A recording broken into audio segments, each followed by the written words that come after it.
Bismillahirrahmanirrahim. Yang jenengan tanyakan berarti wujud Tuhan itu tampak gitu ya. Jadi bagaimana cara manusia ingin mengenal Tuhan padahal Tuhan itu tidak pernah tampak. Begitu Pak ya.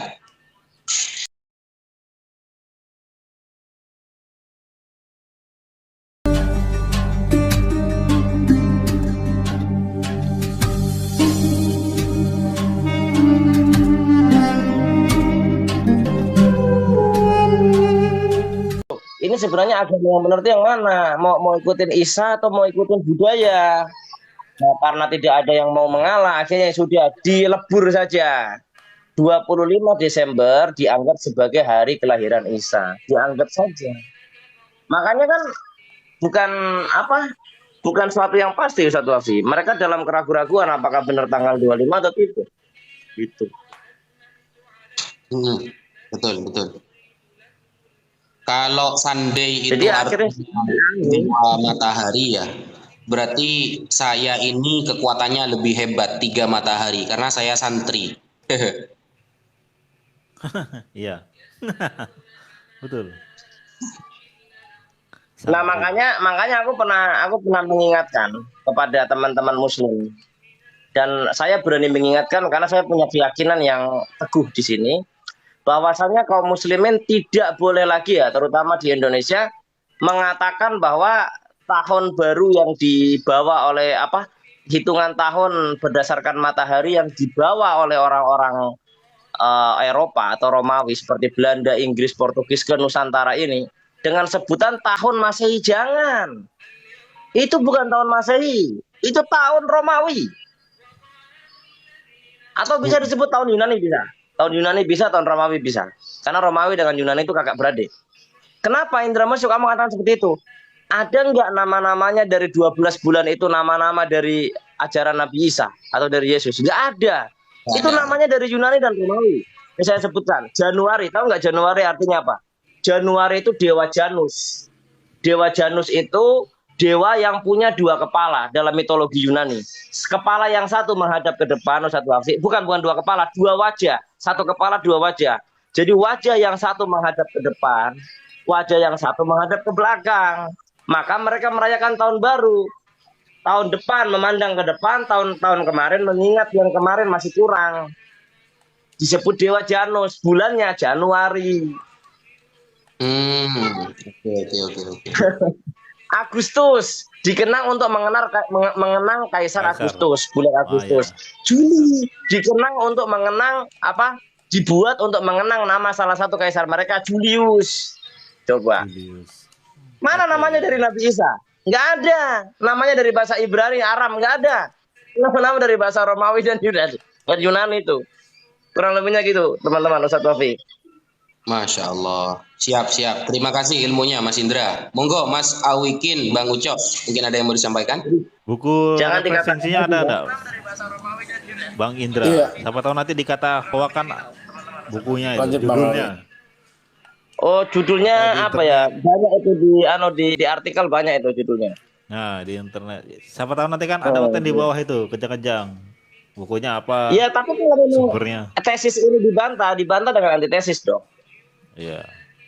Nah, yang satu lagi Ustaz Hafiz, saya belum sampaikan.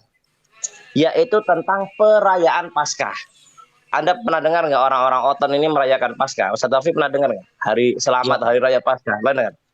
Nah, ini tak kasih tahu. Paskah itu dirayakan oleh dua agama ya, Yahudi dan Kristen atau Nasrani. Tapi Paskahnya ini beda. Dan ini bedanya berbanding terbalik. Jadi begini, Paskah itu adalah bahasa Indonesia yang diserap dari bahasa Yunani Pascha. Pascha juga bukan asli bahasa Yunani, tapi bahasa Ibrani Pesach. Jadi orang-orang Israel itu mengenal dalam Talmud mereka itu dan Midrash ada namanya Yom Pesach. Yom Pesach, Pesach itu dalam bahasa Ibrani Pesach Yipsoh, artinya melewati. Jadi kalau bahasa Arab ada fa'ala yaf'ulu, mereka ada pa'al yiptol, pa'al yif'ol gitu. Jadi Pesach Yipsoh itu artinya melewati. Melewati apa? Jadi begini. Dalam kitab mereka yang bukan Taurat, yaitu Midrash dan Talmud gitu kan, atau mungkin di kita seperti hadis gitu, tapi nggak ada sanadnya mereka. Jadi bedanya di situ. Bahwasanya dulu orang-orang Mesir itu menyembah sembahannya banyak, ya. Termasuk Firaun juga disembah, tetapi ada juga sembahan yang lain, yaitu sembahan ini. Mereka juga menyembah domba. Domba jantan itu disembah sama mereka karena mereka menganggap itu salah satu dewa-dewa keberuntungan buat mereka. Nah, ketika Musa dan Harun ya yang memimpin Bani Israel berkonfrontasi atau berselisih dengan Firaun dan pengikutnya, maka perselisihannya adalah masalah tauhid. Jadi Nabi Musa membawa tauhid bersama Nabi Harun, Firaun kekeh memegang teguh kesyirikannya, kepaganannya. Nah, akhirnya kemudian Firaun mengatakan bahwa Musa itu Tuhannya salah, yang benar itu Tuhannya kami, gitu kata Firaun. Nah, kemudian Musa mendapatkan wahyu bahwasanya perintahlah Bani Israel dan orang Mesir untuk memotong anak domba jantan yang sulung. Sebagai bukti bahwasanya domba jantan itu bukan Tuhan, karena kalau disembelih ya mati, sudah selesai Ustaz Wafi. Iya. Namanya juga namanya juga makhluk gitu kan. Nah, dengan catatan, dengan janji daripada Tuhannya Musa, ini bukan menurut Islam ya, ini Israiliyat, menurut kitabnya Yahudi. Dengan janji bahwasanya siapa saja baik itu Israel ataupun Mesir yang memotong atau menyembelih anak domba jantan mereka yang sulung, maka anak-anak laki-laki mereka yang sulung akan selamat dari kematian. Oke. Nah, akhirnya Israel semuanya pertama menolak. Bani Israel itu kan sami'na wa asoina gitu kan. Nah, ini juga terdapat dalam kitab mereka, memang sami'na wa asoina. Kami mendengar dan kami membantah. Debat-debat sama Musa baru mereka akhirnya melaksanakan. Nah, pertama Bani Israel mengatakan begini, wahai Musa dan Harun, apakah kau tidak salah? Ini domba jantan ini adalah Fir'aun larang kita untuk membunuh. Kalau domba-domba yang lain boleh, karena ini salah satu Tuhannya mereka. Kalau kita bunuh, kita dibunuh sama Fir'aun. Nah, akhirnya sudah ini perintah Tuhan, kamu laksanakannya daripada anak kamu mati yang sulung, yang laki-laki. Akhirnya Israel semua memotong. Nah, Mesir, Firaun bilang, kami selamanya tidak akan memotong. Dan kami akan buktikan bahwa Tuhan kami itu palsu, nggak benar. Dan Tuhan-Tuhan kami, yaitu domba-domba jantan, akan tetap hidup. Ternyata besok harinya Ustadz Wafi, orang-orang Israel semua anak sulungnya yang laki-laki selamat. Adapun Mesir, semua anak sulungnya yang laki-laki mati. Nah, Israel memperingati hari ini sebagai Yom Pesach. Apa? Hari terlewatkan. Apa yang terlewatkan? Terlewatkan dari kematian anak sulung yang laki-laki. Oleh karenanya setahun sekali orang-orang Israel merayakan ini dengan mengorbankan domba-domba jantan yang sulung.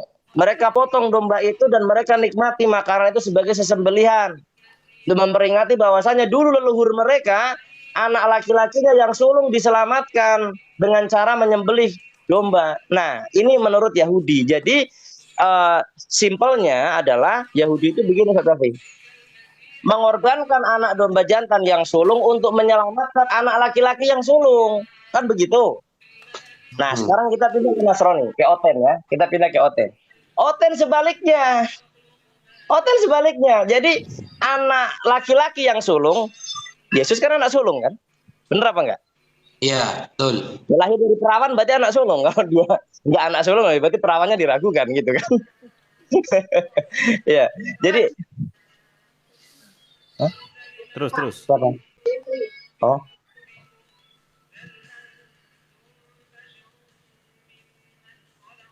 Lanjut. Oke, sedikit lagi. Saya ini budi saya sakit, jadi ini saya lanjutkan sekitar 5 menit sekali. Saya mau jenguk budi saya. Begini. Jadi dikorbankan anak laki-laki yang sulung, yaitu Yesus itu, untuk selanjutnya anak-anak domba yang sulung, yang jantan tidak pernah dikorbankan lagi. Jadi manusia dikorbankan, hewan selamat. Makanya sekarang orang-orang Nasrani nggak pernah potong domba, tapi orang Yahudi sampai hari ini kalau hari Pesach dia akan potong domba. Nah, jadi kebalikan. Kalau Yahudi dikorbankan domba untuk menyelamatkan anak laki-laki. Kalau Oten tidak, dikorbankan anak laki-laki untuk menyelamatkan domba. Nah, silakan dipikir baik-baik gitu loh. Terima kasih, Ustaz Rafi. Mungkin saya undur diri karena mau ini jenguk. Oke, jazakallah Mas Indra atas ilmunya. Ya, iya pun. Yang lain monggo ada yang mau disampaikan?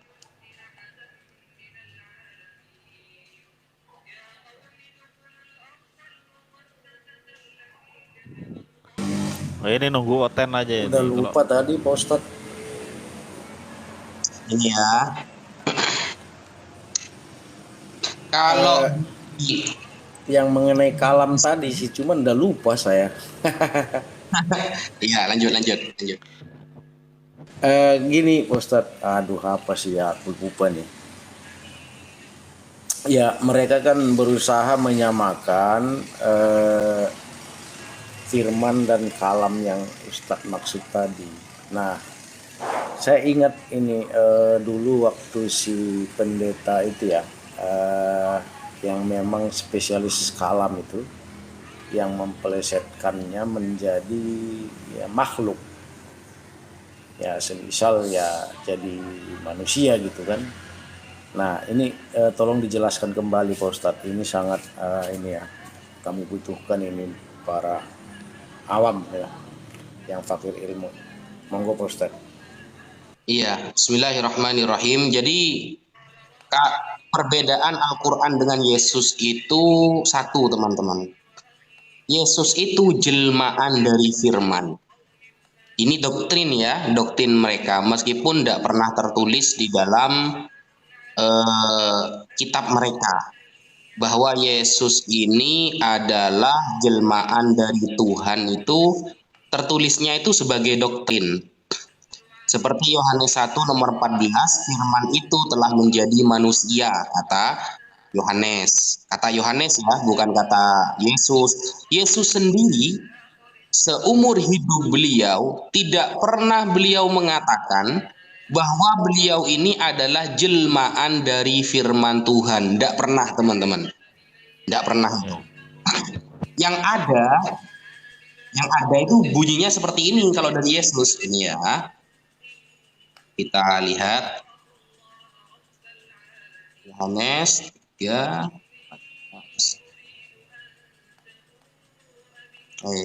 Kan. Yohanes 3. Ini bertentangan, selalu bertentangan. Ayat-ayat yang ada di dalam apa namanya ini ya, Bible ini selalu bertentangan. Kenapa? Karena dipahaminya sama doktrin gitu loh. Ini ya. Kalau kita buka di Yohanes 3 nomor 34. Sebab siapa yang diutus Allah, dialah yang menyampaikan firman Allah. Karena Allah mengaruniakan rohnya dengan tidak terbatas. Bapa mengasihi anak dan telah menyerahkan segala sesuatu kepadanya. Ingat, kalau menyerahkan kawan-kawan berarti ada berapa oknum?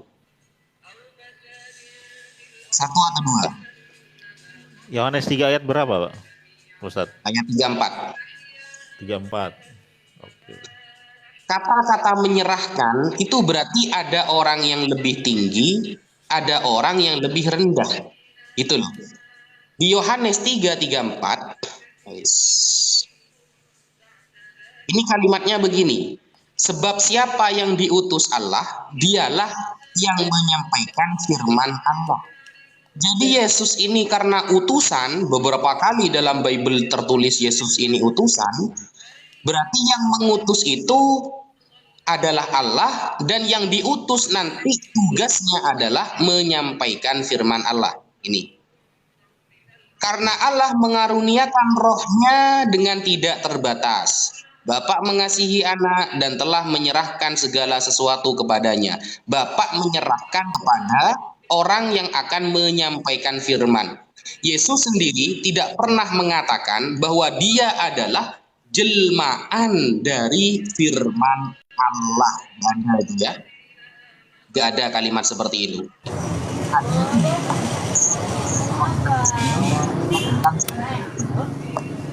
Assalamualaikum, izin nyimak Ustadz. Waalaikumsalam.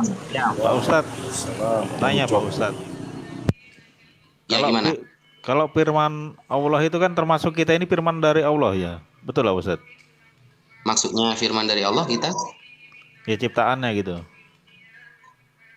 Iya, kita ini semuanya ciptaan Allah. Makanya di ayat ini teman-teman ya, Yohanes 3:34 ini, Yesus kan utusan tuh.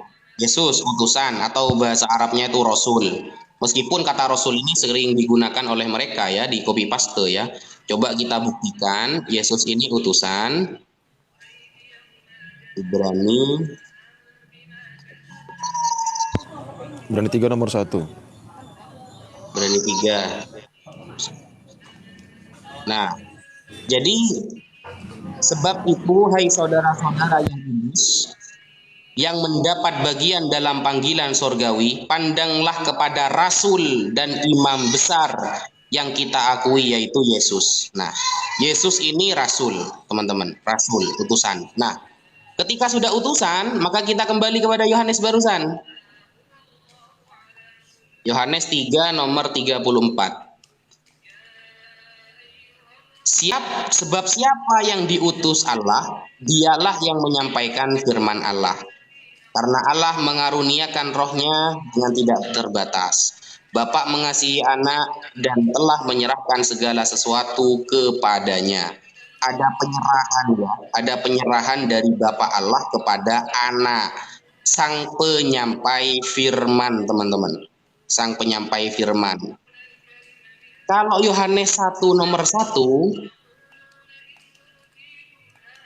Yohanes 1 nomor 1, pada mulanya adalah kata-kata, tidak ada orangnya. Kata-kata itu bersama dengan Allah ya, firman. Baru ada Allahnya, dan firman itu adalah Allah. Nah, ini kan penyampaian Yohanes. Yesus sendiri tidak pernah mendakwahkan dirinya itu jelmaan dari Tuhan, itu tidak ada. Tidak ada, teman-teman. Karena kalau kita compare dari ini ya, Yohanes. Nah, ini tinta merah teman-teman ya, tinta merah. Dan aku tahu bahwa perintahnya, nah, berarti Yesus mendapatkan perintah kan berarti. Dan aku tahu bahwa perintahnya itu adalah hidup yang kekal. Jadi perintah Allah inilah hidup yang kekal. Jadi apa yang aku katakan, aku menyampaikannya sebagaimana yang difirmankan oleh Bapa kepadaku. Jediar, selamat datang di kebenaran. Betul lah sudah itu. Tuh, ya. Bayangkan kalau memang Yesus itu firman, teman-teman, firman yang menjelma, seharusnya dia tidak boleh mengatakan seperti ini. Terserah dia mau ngomong apa, gitu loh. Dia mau ngomong apa terserah, karena dia sudah firman itu sendiri. Nanti kalau kita arahkan ke sana, oh itu manusianya. Loh kapan terus ilahinya ini muncul, ini kapan manusianya terus gitu loh. Dan aku tahu bahwa perintahnya itu adalah hidup yang kekal. Ini tinta merah Yesus sendiri. Jadi apa yang aku katakan, aku menyampaikannya sebagaimana yang difirmankan. Dia masih dapat firman oleh Bapa kepadaku. Ini Yesus kawan. Makanya umat Islam ini memahami Bible itu komprehensif, ya asal-asal. Masya Allah. Masya Allah. Terkait dengan 17 Yohanes 17 nomor 8 juga tuh Ustadz ya. Ya. Gitu Bu. Assalamualaikum warahmatullahi wabarakatuh. Waalaikumsalam. Sama Yohanes 17:21 sama juga itu. Ya, ada yang mau disampaikan Mbak Faridah? Oh, dilanjut Ustadz. Nyimak dulu Ustadz. Mas Mata Raja di sini Muslim atau bukan? Saya Katolik, saya mau nyimak aja. Oh, Mas. Oh, Katolik. Oh ya. Ya, saya mau nyimak aja. Ada tanggapan, Pak? Ada tanggapan, Saya Pak? simak aja. Saya simak aja dulu. Ya, jadi bagi kita, Pak, sebagai orang Islam ya, Pak, Mbak Mata Raja dari kalangan Katolik. Jadi gini, Islam dengan Kristen itu sama-sama memuliakan orang yang bernama Yesus. Islam dan Kristen sama-sama meninggikan orang yang bernama Yesus. dan Islam dan Kristen sama-sama tidak boleh mencaci maki orang yang bernama Yesus. Karena dia adalah utusan Allah. Dia adalah utusan Allah. Nah, bedanya Kristen menganggap beliau Tuhan, Islam menganggap beliau Nabi. Kalau umat Kristen menganggap beliau Tuhan karena beranggapan di dalam Yohanes 1 nomor 1 kan begitu. Kita sebagai umat menganggap beliau ini adalah Nabi karena ayat Yohanes 12 nomor 50 yang langsung beliau sendiri yang mengatakan, dan Yohanes 3:34 bahwa beliau hanya penyampai firman, bukan firman itu sendiri. Begitu. Kira-kira ada tanggapan, Pak? Mas Mataraja? Lanjut aja dulu Pak Ustadz. Ya, yang lain, Bob, ada yang mau Ditanggapi berarti. Sesuai ini Pak Ustadz, yang Galatia 3 ayat 13 itu. Kan bertentangan juga itu. Lebih sadis lagi ini. Iya, ini juga ya. Yohanes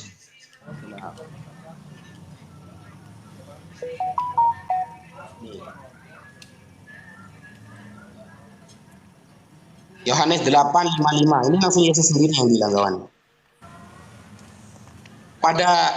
Padahal kamu tidak mengenal dia, tetapi aku mengenal dia, dan jika aku berkata aku tidak mengenal dia, maka aku adalah pendusta. Sama seperti kamu, tetapi aku mengenal dia dan aku menuruti firman-Nya. Ya. Aku menuruti firman-Nya. Antara Yesus dan Allah itu tidak ada kaitan sama sekali, teman-teman. Maksudnya itu bukan satu di dalam dua, satu di dalam tiga. Terbukti di dalam Yohanes nomor 5 ya, ini ya. Ini tandanya merah. Sebab sama seperti Bapa mempunyai hidup dalam dirinya sendiri, demikian juga diberikannya anak mempunyai hidup dalam dirinya sendiri. Kedua-duanya mempunyai hidup dalam dirinya sendiri. Tidak ada satu padu di antara keduanya, teman-teman. Makanya konsep Tritunggal itu tidak bisa kita terima karena kita lebih mengutamakan yang bertinta merah yang asli pengajaran Yesus daripada ayat-ayat yang bertinta hitam yang kalau kita cross check ya, kita cross check sanadnya, riwayatnya, diroyahnya, itu tidak bisa dipertanggungjawabkan bahwa itu adalah pengajaran dari Yesus. Seperti itu.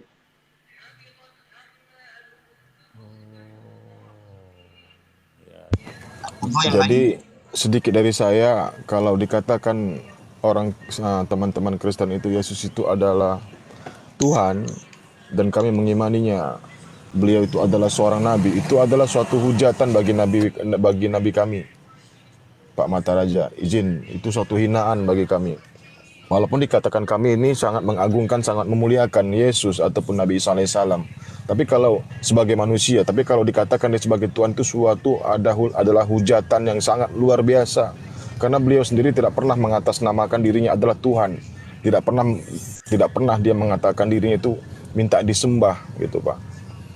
Nah, kalau selalu argumennya teman-teman Kristen ini dibawa mereka membawa dalil Yohanes 14 nomor 6, Yohanes 1 nomor 1, Yohanes 13 nomor 13. Itu semua terbantahkan, Pak, terbantahkan itu.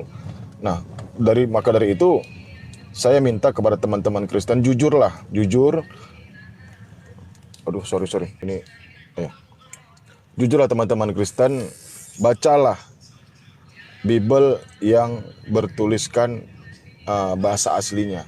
Dipelajarilah terlebih dahulu itu. Jangan berdasarkan acuan dari terjemahan LAI. Ini Yohanes 13:13 ya. Kamu menyebut aku guru dan Tuhan, dan katamu itu tepat sebab memang akulah guru dan Tuhan. Nah, terjemahan Tuhan ini tidak tepat ketika dianggap maksudnya ini adalah Tuhan yang disembah. Kenapa? Karena dalam Yunaninya di Textus Receptus di sini tertulis kurios, teman-teman ya. Kurios. Kurios itu artinya panutan, bukan Tuhan yang disembah. Coba kita sandingkan dengan Alkitab Al-Muqaddas, Bible yang berbahasa Arab, yang dipakai orang Arab. Ini. Antum tad'unani mu'alliman wa sayyidan. So, seharusnya kalau Tuhan di sini terjemahannya itu Robban, Robbun, Tuhan. Ternyata Bible yang dipegang oleh orang Arab itu tertulis Tuan, bukan Tuhan.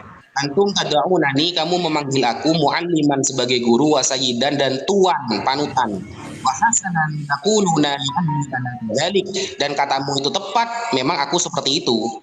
Gitu. Jadi terjemahan ini lumayan ekstrim sih bagi saya. Gitu teman-teman.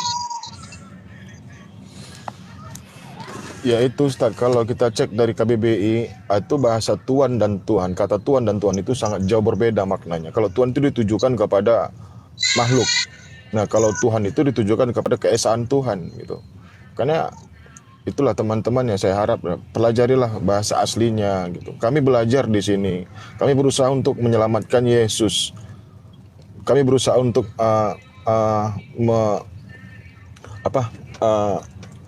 membalikkan nama baiknya Yesus gitu. Dia tidak Tuhan, dia bagi kami dia adalah seorang nabi, rasul yang dipilih Allah untuk membuktikan bahwasannya Allah itu ada. Kalau tadi dikatakan apabila kau sudah melihat aku, berarti kau sudah melihat dia gitu. Artinya Allah ini dan Yesus itu satu tujuan. Dan di mana Allah ini memang di dua kitab di antara Bible dan Al-Qur'an sudah tegas menyatakan bahwasannya Allah itu tidak kelihatan. Jadi bagaimana caranya Allah itu bisa diketahui atau bisa dipahami oleh hamba-hambanya dengan cara memilih salah satu dari kami, dari kita, ya, untuk dijadikan rasul. Dan di situ dia akan diberikan risalah, akan diajarkan bahwasannya beginilah aku, kabarkanlah, infokanlah kepada umat-umat kalian, umat-umatmu, wahai rasulku, wahai kekasihku, beginilah aku. Ya, gitu. Itu maksudnya. Iya, dan di sini ya, ini pemahaman tauhid ya. Tauhid kita itu begini teman-teman. La ilaha illallah, tiada Tuhan selain Allah. Amma ba'd, fa inna na'lam wa na'taqid, maka sesungguhnya kita wajib tahu dan harus meyakini. Wa nu'minu, dan kita harus beriman. Wa nuqinu, dan meyakinkan diri kita. Wa nashhadu, dan kita bersaksi alla ilaha, bahwa tidak ada Tuhan illallah, selain Allah, wahdahu la syarikalah, hanya Allah, tidak ada sekutu baginya. Wa makna dzalika annahu la ma'buda bihaqqin, makna la ilaha illallah adalah maksudnya tidak ada sesembahan yang pantas disembah, wala mustaghnan amma siwahu, dan tidak ada sesuatu yang kita butuhkan selain Allah, wala muftaqira ilaihi kullu ma'adahu, dan tidak ada sesuatu ya yang mana Allah butuh kepada sesuatu itu, tidak ada illallah, kecuali hanya Allah Ta'ala, wahdahu la syarikalah, hanya Allah satu-satunya. Wa yandariju fi dzalika jami'al aqaid al-muta'alliqah bihi ta'ala, dan masuk kepada bab la ilaha illallah ini segala jenis bab-bab yang berkaitan dengan akidah. Fahuwa ilahun azim, Allah ini adalah Tuhan yang agung. Malikun kabir, raja yang besar, agung. La rabbun siwahu, tidak ada Tuhan selain dia. Wala ma'buda illahu, dan tidak ada yang pantas disembah kecuali dia. Huwal awwalu, dan dia yang maha awal, tidak ada awalnya. Alladzi labtida'a li wujudihi, yang tidak ada permulaan atas wujudnya. Falabtida'a li awwaliyatihi, dan tidak ada permulaan atas keawalannya. Wa huwal akhiru, dan dia zat yang maha akhir. Alladzi lantiha'a li wujudihi, yang tidak akan pernah berakhir wujudnya. Falantiha'a li akhiriyatihi, dan keakhirannya tidak akan pernah selesai, maksudnya kekal ya. Wahuwal ahad, apa ahad itu? Ahad artinya al-munfarid fi uluhiyatihi wa rububiyatihi. Dialah yang sendirian di dalam ketuhanannya dan kerububiyahnya. Maksudnya Tuhan yang mengatur dan Tuhan yang berhak disembah. Hanya dia. Fala syarika lahu, tidak ada sekutu baginya. As-Somad, Allah itu zat yang maha dibutuhkan. Al-Maqsud fil hawaij, yang mana kita butuh dalam hajat-hajat kita kepada dia. Alad dawami, selamanya. Likamali kudratihi, karena kesempurnaan kekuasaannya. Makanya ada ayat Qul huwallahu ahad, Allahus samad, lam yalid walam yulad, walam yakun lahu kufuwan ahad, yang mana tidak ada yang setara dengan Allah subhanahu wa ta'ala. Yesus itu di luar Allah dan dia bukan Allah, gitu. Karena Yesus mengatakan hidup yang kekal adalah meyakini bahwa dialah satu-satunya yang pantas disembah dan aku adalah orang yang dia utus. Maksudnya mengakui tidak ada Tuhan yang disembah oleh makhluk kecuali hanya Allah yang pantas disembah, dan Nabi Isa atau Yesus itu adalah utusannya, Rasul. Yohanes 17 nomor 3. Begitulah hidup yang kekal itu, saudara. Masya Allah. Masya Allah. Bagaimana Pak Mata Raja? Terkait dengan namanya Allah itu Esa, tiada sekutu baginya. Nah, kalau dikatakan ada sekutu, itu berarti Yesus dan Roh itu termasuk sekutu. Berarti Allah ini menjadi dikatakan pendusta, kan begitu. Nah, kenapa dikatakan pendusta? Karena di satu sisi ada yang, di satu ayat ada yang mengatakan Allah itu adalah Esa, tapi keimanan Kristen, Roh Kudus dan Yesus ini adalah Tuhan itu juga, adalah Bapa itu juga, adalah Allah itu juga. Nah, itu yang dikatakan sekutu. Nah, kalau dikatakan sekutu, Tuhan itu bersekutu, berarti pemahamannya sudah beda lagi gitu. Sudah berarti Allah itu jadi seorang pendusta. Itu tidak seperti itu, Pak Mata Raja. Oke, salam kenal semua. Boleh saya sedikit kasih. Monggo Pak Mata Raja. Monggo silakan, Pak. Nanti saya diterima di Rumin. Saya ingin belajar sebenarnya, ingin melihat sebuah kebenaran dari dua agama yang asalnya sama. Saya ingin tanya ini Pak Ustadz nih. Terlepas itu Muslim, Kristen, apapun itu, saya nggak mau lebih ke dalam. Saya ingin bertanya gitu. Secara logika sih apa yang kalian terangkan itu dari sisi kalian ya benar, dari sisi agama kalian, keyakinan kalian benar. Dari sisi agama lain pun mungkin benar. Bukan benar.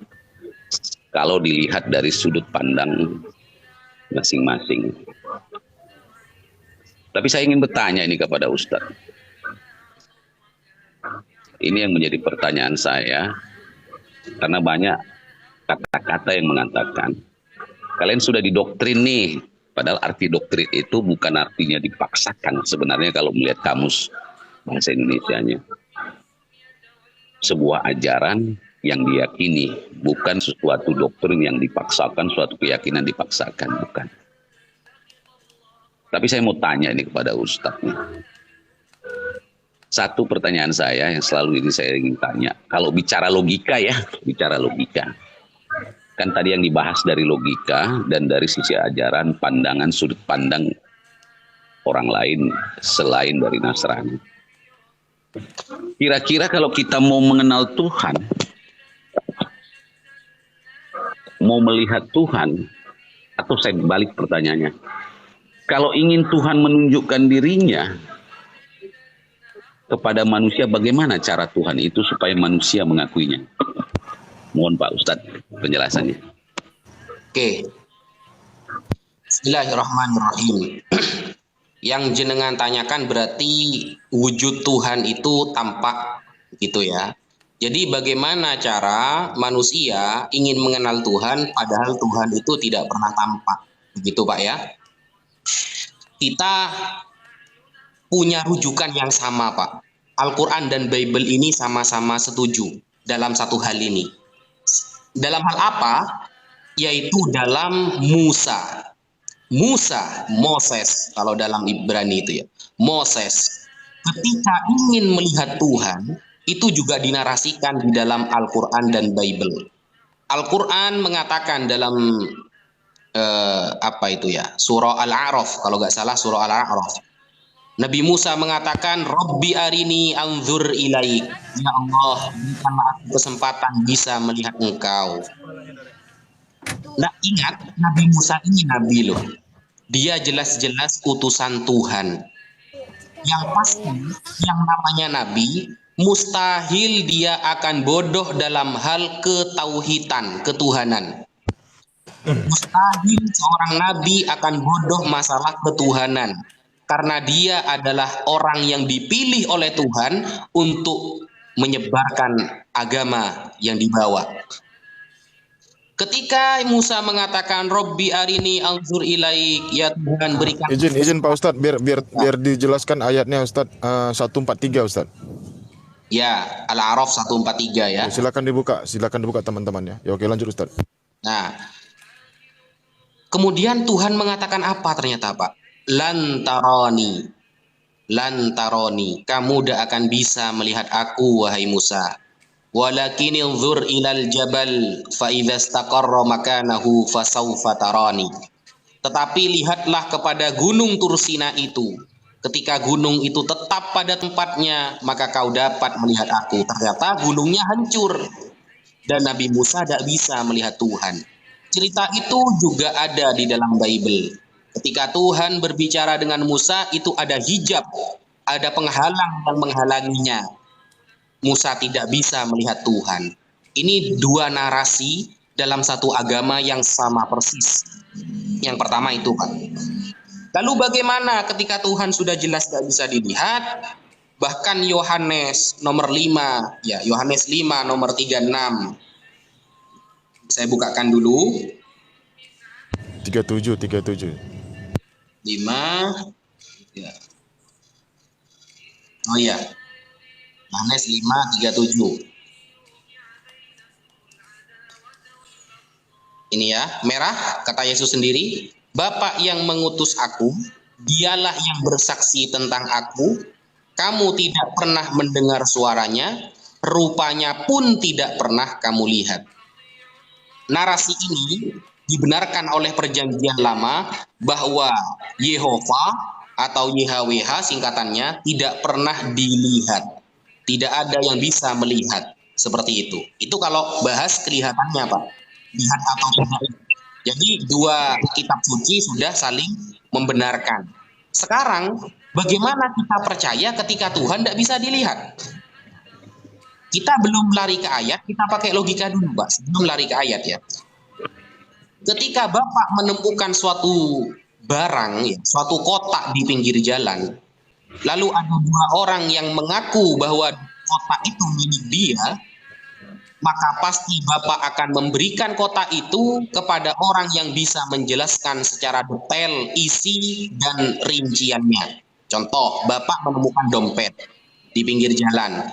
Ada dua orang yang mengaku, yang satu bisa menyebutkan di sana ada KTP saya, uangnya segini, pecahannya uang itu segini, ada NPWP juga dan lain sebagainya.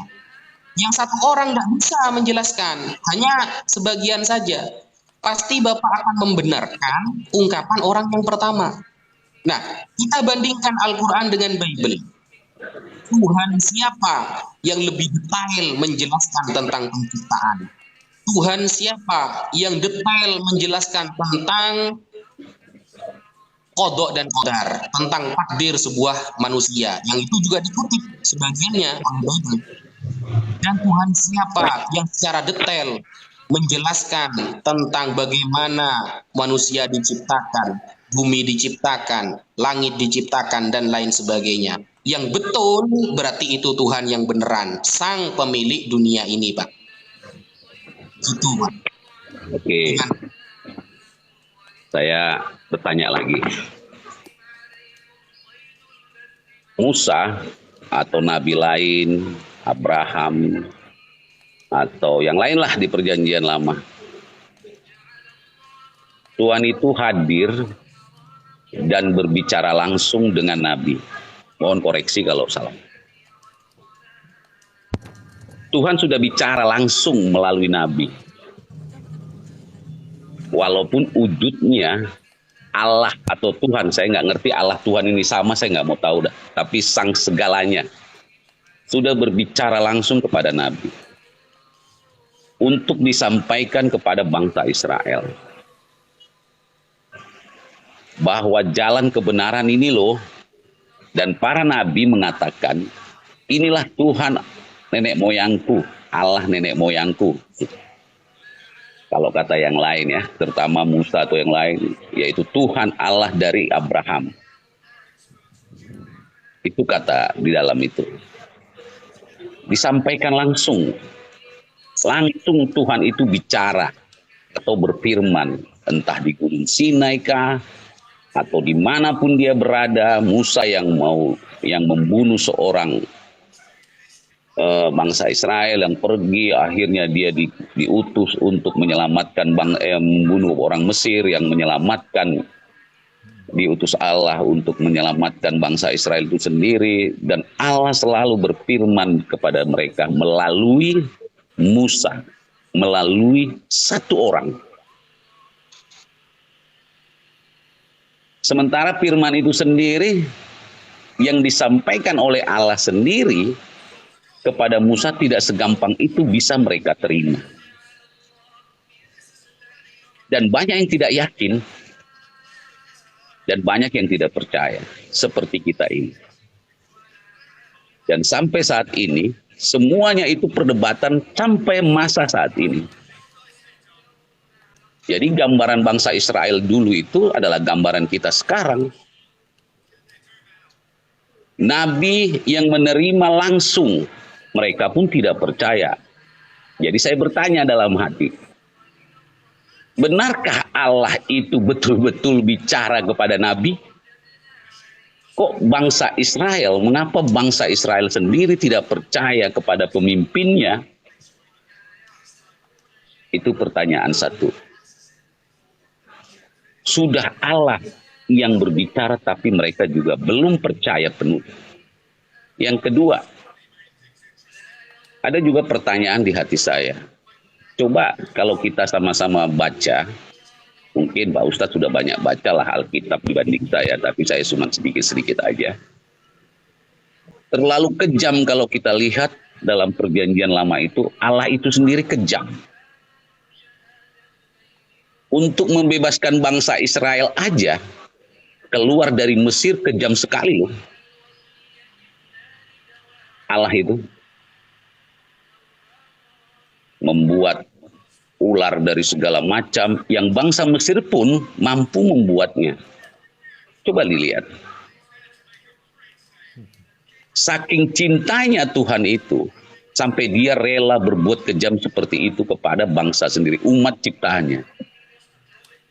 Jadi pertanyaan saya yang tadi saya tanya itu, Pak Ustadz, bagaimana supaya perdebatan kita ini, keimanan kita ini, keyakinan agama-agama lokal atau keyakinan orang-orang yang tidak satu aliran dengan kita menjadi satu tujuan gitu.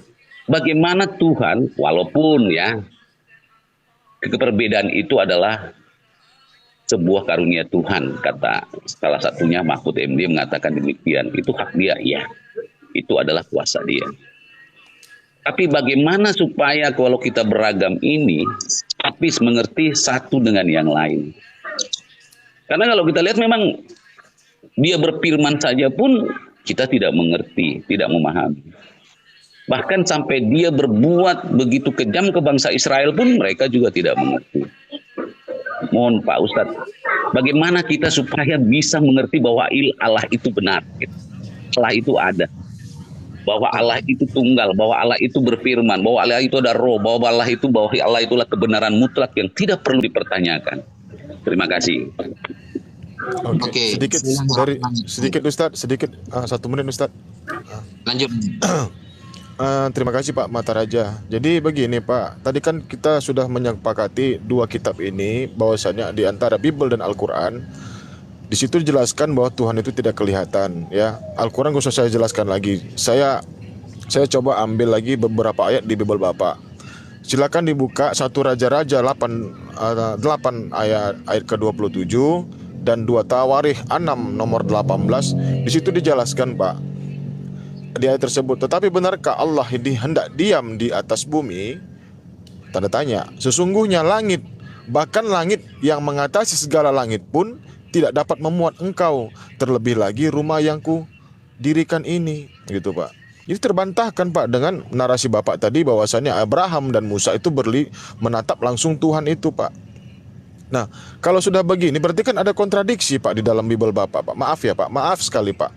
Ya, dikatakan tadi Bapak mengatakan Abraham dan Musa bertemu dengan Tuhan itu sendiri dengan secara langsung, tatap wajah, tatap muka begitu. Tapi di ayat lain 2 Tawarikh 6 nomor 18 dan 1 Raja-Raja 8 nomor 27 ini terbantahkan Pak. Terkontradiksi dengan ayat yang narasi yang Bapak sampaikan tadi gitu. Silakan Ustaz aja ditambahkan. Mohon maaf, saya koreksi sedikit Abang ini. Saya bukan ketemu, tapi Allah sendiri berbicara langsung dan tidak ada dalam Alkitab Perjanjian Lama bahwa Musa melihat, tidak. Tapi Allah berbicara langsung. Oke. Allah Ya, itu itu nggak ada berfirman langsung ini, bukan melihat ya. Oke, ini Pak. Al-Quran juga menarasikan seperti itu loh Pak. Ini. Bapak buka di dalam surah Ali Imran ayat 48. Allah berfirman, wa yu'allimuhumul kitaba wal hikmata wat taurata wal injil. Dan dia Allah mengajarkan kepadanya Isa, Yesus di jenengan Pak ya. Apa yang diajarkan? Yang pertama Alkitab. Maksudnya Alkitab ini bukan Bible ya, tapi tulisan. Nabi Isa itu langsung diajari oleh Allah, langsung berfirman Alkitab, maksudnya diajari tulisan. Yang kedua hikmat. Yang ketiga Taurat, yang keempat Injil. Ini firman Allah langsung. Ini tanpa melalui Jibril ini Pak, langsung ini. Sama konsepnya seperti Musa. Nabi Musa alaihissalam itu langsung dari Allah. Lalu kenapa orang-orang padahal sudah tahu dari Allah, sudah tahu itu Nabi, kok banyak yang tidak beriman begitu loh. Berarti kata Bapak barusan, sekarang ini kita sedang menggambarkan di zaman Bani Israel dulu. Tatkala orang-orang ada yang tidak percaya kepada Yesus, arahnya akan ke sana sama Bapak. Sama Pak, di dalam Islam ketika Nabi Muhammad Shallallahu Alaihi Wasallam Isra Mi'raj Pak, ketika beliau Isra Mi'raj di dalam surah Al-Isra ayat pertama, Subhanalladzi asra bi 'abdihi lailan minal masjidil harami ilal masjidil aqsa alladzi barakna haulah linuriyahu min ayatina. Ketika Nabi Muhammad Isra Mi'raj langsung berfirman langsung berfirman dengan Allah, tapi tidak melihat ya. Ini bukan konsep yang melihat ya, karena nanti kalau saya arahkan kepada melihat nanti nggak masuk ke pertanyaan Bapak. Langsung berfirmanlah Nabi Muhammad gini, ketika turun setelah Isra Mi'raj, apa reaksi orang kafir? Tidak percaya juga gitu loh Pak, tidak percaya juga. Makanya di Al-Quran dijelaskan Pak, Allah sudah menegaskan di dalam Al-Quran bahwa kanan nasu ummatan wahidah. Dulunya para umat ini adalah umat yang satu di surah Al-Baqarah itu. Faba'atsallahu nabiyyin mubasysyirina wa mundzirin. Lalu Allah mengutus para nabi untuk mengabarkan kabar baik dan memberikan peringatan-peringatan dari Allah. Terkait apa? Terkait fi makhtalafu fihi. Terkait apa-apa yang diperselisihkan oleh mereka. Kita yakin Pak bahwa iman itu datangnya dari Tuhan. Kita sama-sama yakin bahwa hidayah datang dari Tuhan. Dan kita yakin andaikan Tuhan berkehendak semuanya beriman, maka semuanya akan beriman. Nah, tujuan para nabi ini untuk menyampaikan apa yang difirmankan oleh Tuhan, bukan untuk menjadikan mereka semuanya ikut kepada Dia dengan paksaan, dengan doktrin, dengan keyakinan ataupun yang lain. Jadi tugasnya para nabi ini cuma menyampaikan, Pak. Dan cobaan para nabi adalah cobaan yang paling berat dari kalangan manusia. Jadi kalau nanti Nabi langsung mengatakan, Yesus contohnya ya, Yesus mengatakan bahwa saya adalah anak Allah yang diutus oleh Allah, diberikan kuasa kepada saya. Semuanya beriman, langsung beriman. Ya, berarti hidayah itu dari para nabi nantinya, bukan dari Tuhan. Sedangkan hidayah itu Tuhan, Mbak, dari Tuhan. Para nabi hanya menyampaikan, rasul-rasul, bahkan Paulus sendiri, Pak. Paulus yang kata teman-teman Kristen itu memahami konsep-konsep yang ada di dalam kekristenan, ternyata apakah ada yang menentang? Banyak seperti itu. Lalu apa gunanya Tuhan sampai turun ke bumi? Oh, untuk menebus dosa, kata orang Kristen. Untuk menebus dosa. Kalau untuk menembus dosa, kenapa beliau itu turun tidak langsung disalib aja? Tampakkan kepada manusia, saya adalah anak Allah, firman yang menjelma jadi manusia, saya akan disalib untuk menebus dosa kalian semua. Nah, ini nggak masuk akal sama sekali, Pak. Tapi kenyataannya dia masih ada di dalam kandungan selama 9 bulan. Kemudian dia masih melakukan episode 1, 2, dan 3. Bahkan 14 tahun tidak ditulis oleh Bible kemana beliau. Ada yang bilang jualan kayu dengan ayahnya, kata teman Kristen. Ada yang bilang masih sekolah. Dan lain sebagainya. Kalau memang tujuannya hanya untuk menebus dosa Adam, dosa waris, atau menebus segala dosa. Bayangkan Pak ya, yang menciptakan manusia dari ujung rambut sampai ujung kaki itu Tuhan. Yang menciptakan hidayah dia bisa masuk Kristen atau tidak itu Tuhan. Yang menyebabkan dia bisa bermaksiat karena ada izin dari Tuhan, Pak. Andaikan Tuhan tidak mengizinkan, jangankan berbuat maksiat, hidup aja dia tidak bisa. Gitu.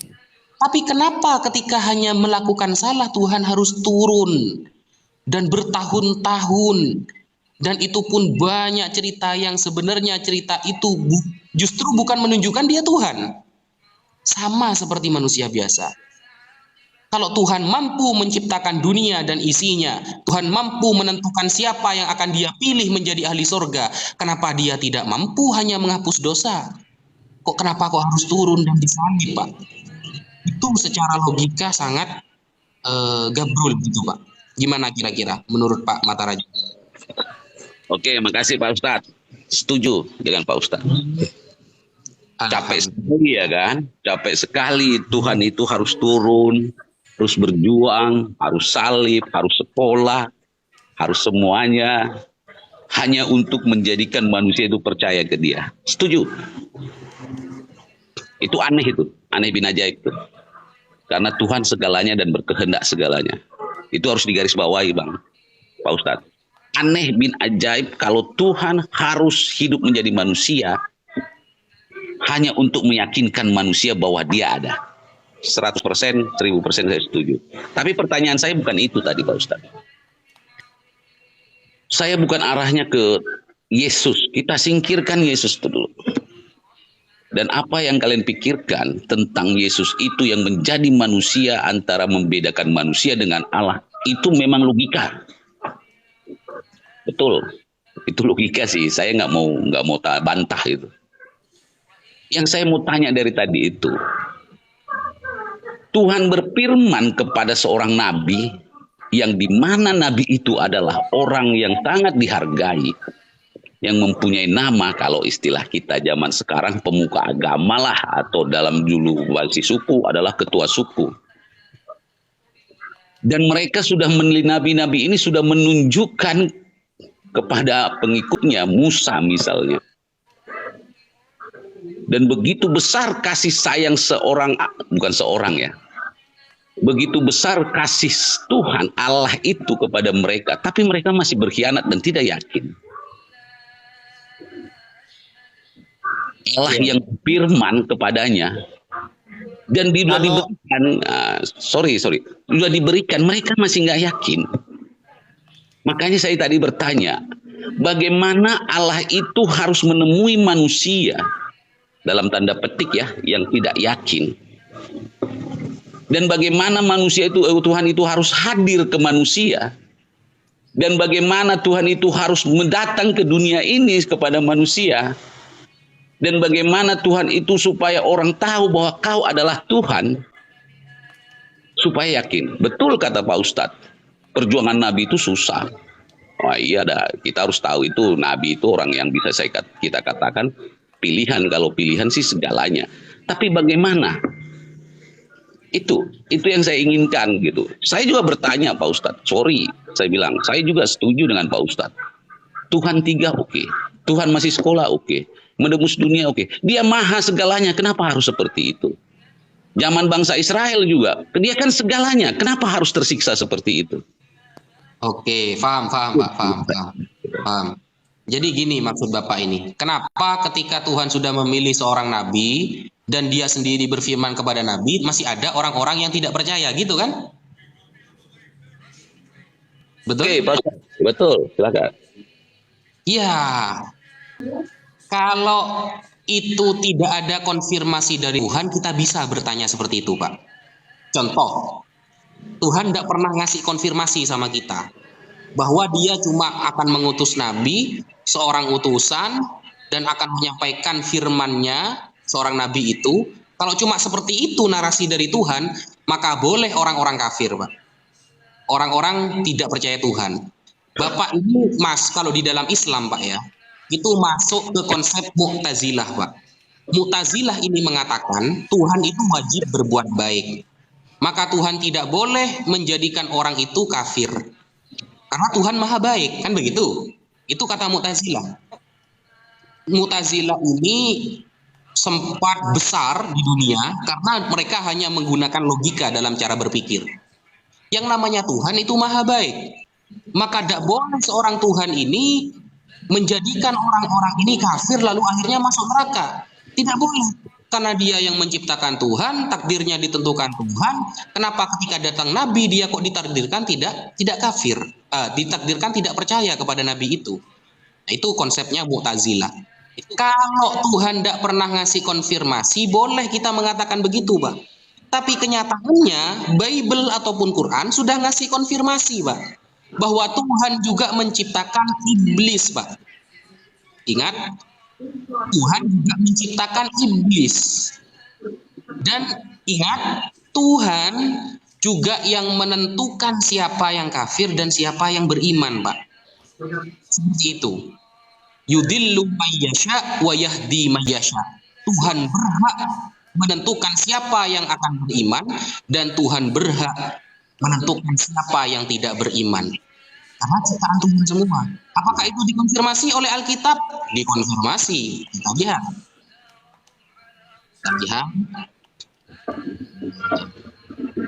Kecuali Tuhan tidak pernah ngomong gini, Pak.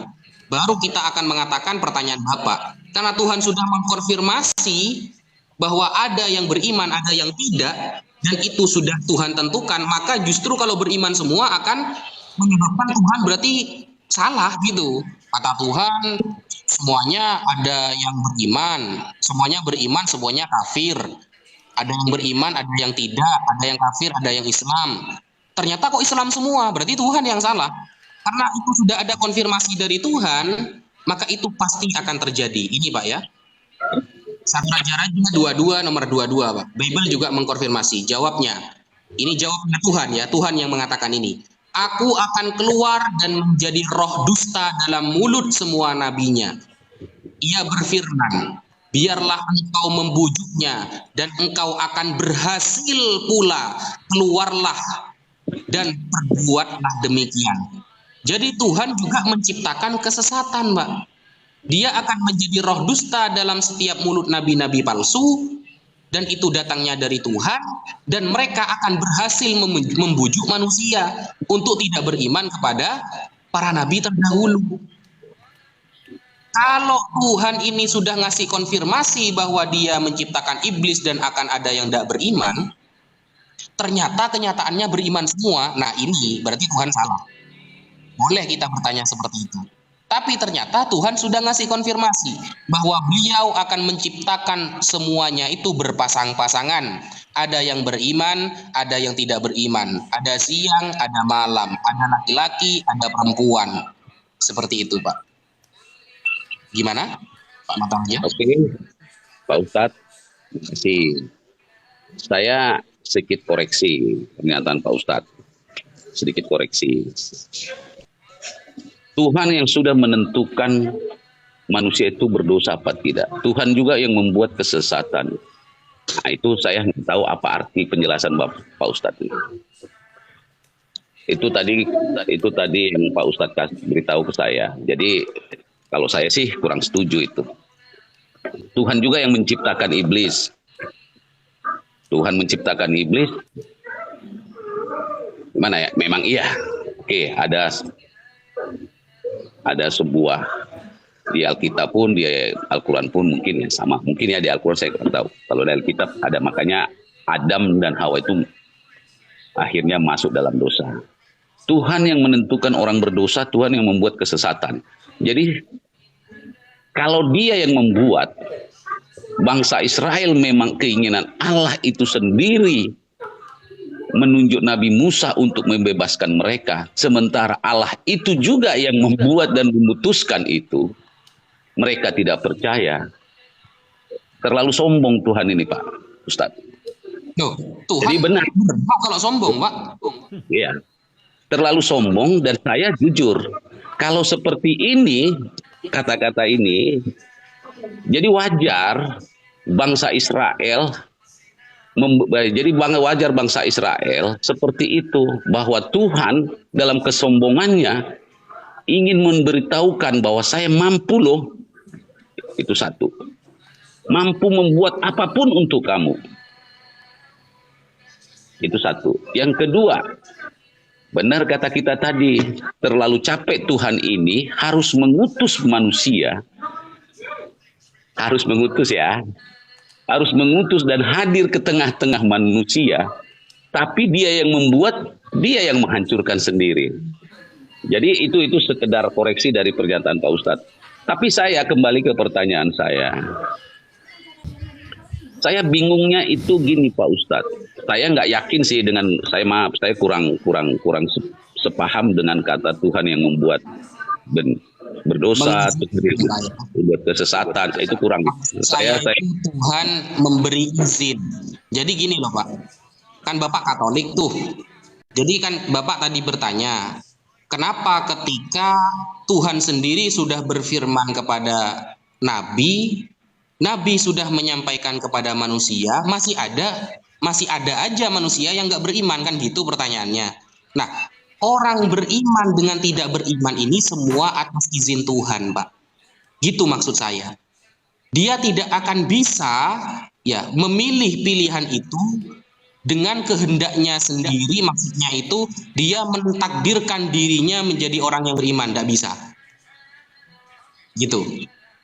Kira-kira kalau di Katolik bisa nggak Pak? Manusia menentukan dirinya. Oke, saya jawab Pak. Saya nggak mau bawa Katolik apanya segala macam. Manusia adalah ciptaan yang paling tertinggi. Mungkin kita setuju ya. Makhluk yang paling sempurna dari ciptaan Tuhan. Ya. Itu harus setuju. Iya. Karena kemampuan ya. Jadi kalau maksud saya itu dia itu ikhtiar dan yang memberi izin itu Tuhan. Begitu loh maksud saya. Oke. Karena kesempurnaan manusia itu, karena sayangnya dan cintanya Allah itu sendiri kepada manusia, sampai manusia itu diberi hak oleh Tuhan dalam bentuk akal budi dan pengetahuan. Harus bangga dong kita sebagai manusia. Dan karena kesombongan manusia itu sendiri,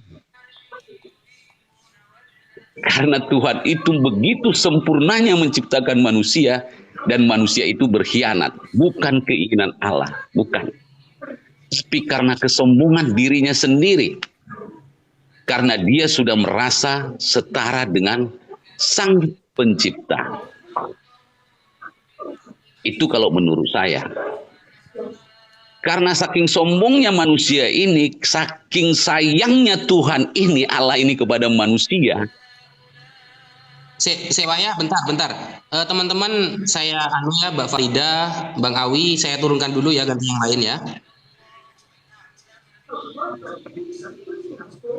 Oke. Lanjut Pak. Jadi gini Pak Ustadz, saya ini bukan mau bawa narasi Kristen, Muslim, Buddha, Hindu, keyakinan. Enggak, saya mau ingin bertanya gitu dengan iman saya yang tidak seberapa ini. Mungkin tidak ada mungkin, hanya tahu aja. Tapi saya ingin bertanya gitu loh. Saya baca-baca gitu. Karena di agama kita semua sama, kita berdua ini. Ada pertanyaan seperti ini, makanya saya bertanya kepada Pak Ustadz, saya ingin belajar gitu. Bagaimana orang yang tidak beragama dengan kita, tidak berkeyakinan dengan kita? Timbul pertanyaan saya. Dan saya pun nggak bisa mengatakan bahwa yang lain itu salah. Tidak. Dia berhak atas segalanya. Karena cintanya dia kepada ciptaannya manusia ini. Dan manusia ini yang mengkhianati dia sendiri. Makanya saya tadi bertanya, bagaimana karena kemampuan manusia ini supaya manusia ini sadar bahwa Tuhan itu berhak, Tuhan itu adalah ini loh saya Tuhan gitu. Bang Imro, saya turunkan dulu ya noise. Ya, kan gini Pak, gini. Manusia ketika menentang Tuhan itu dia itu memiliki kekuatan dari dirinya sendiri atau atas izin Tuhan, Mbak? Saya udah jawab Pak Ustadz, karena kelebihan dan kesempurnaan manusia, dia yang mengkhianati, bukan izin Tuhan, bukan. Jadi kalau izin Tuhan memang, ya betul sih, kalau mau, oh ya udah terserah, ya dia punya kemampuan karena memang dia udah diberikan segalanya gitu. Kalau ini Pak, coba dijawab ini Pak tadi. Ini gimana penjelasannya Pak?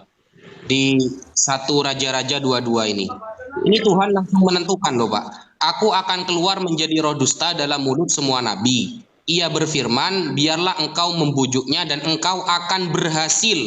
Ini Tuhan langsung menentukan ini loh Pak. Bahwa dia akan menjadi roh dusta pada mulut nabi palsu. Dan nabi palsu itu akan berhasil membujuk orang. Berarti ini dari manusianya atau dari Tuhan kalau gini Pak? Oke.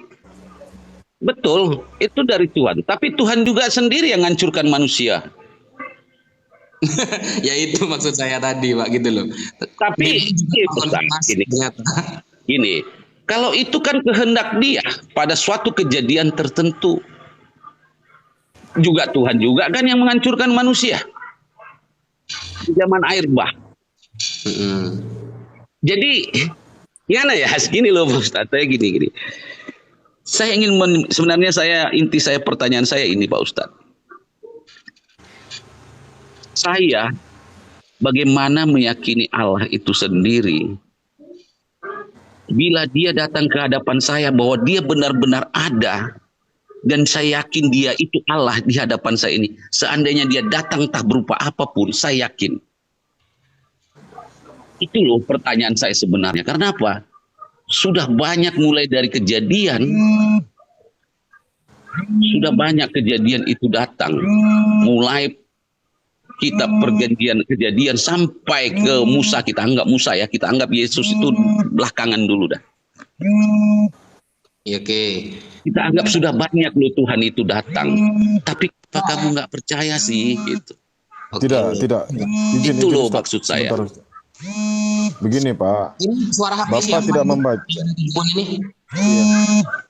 Bang Mata Raja ya? Mata Raja, Pak Mata Raja itu. Di mute dulu Pak Mata Raja.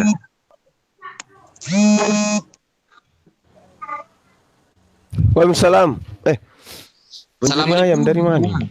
Masya Allah. Assalamualaikum Bang Zulma. Waalaikumsalam. Waalaikumsalam warahmatullahi wabarakatuh. Sorry. Izin saya Ustaz. Jaringan saya masih lalot soalnya. Oke. Iya, lanjut. Bapak tadi Bapak selalu memaksakan bahwasannya Allah itu bisa terlihat. Nah, di dalam firman-Nya Tuhan Pak, di Keluaran 33 nomor 20, di situ dikatakan, lagi firman-Nya, engkau tidak tahan memandang wajahku, sebab tidak ada orang yang memandang aku dapat hidup, Pak.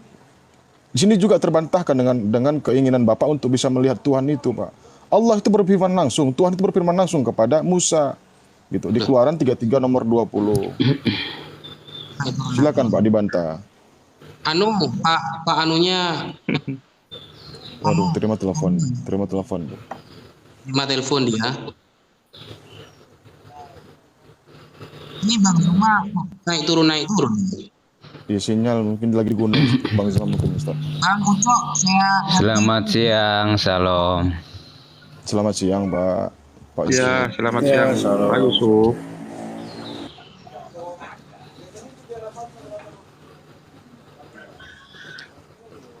Bahkan tadi sudah saya katakan. Sinyalnya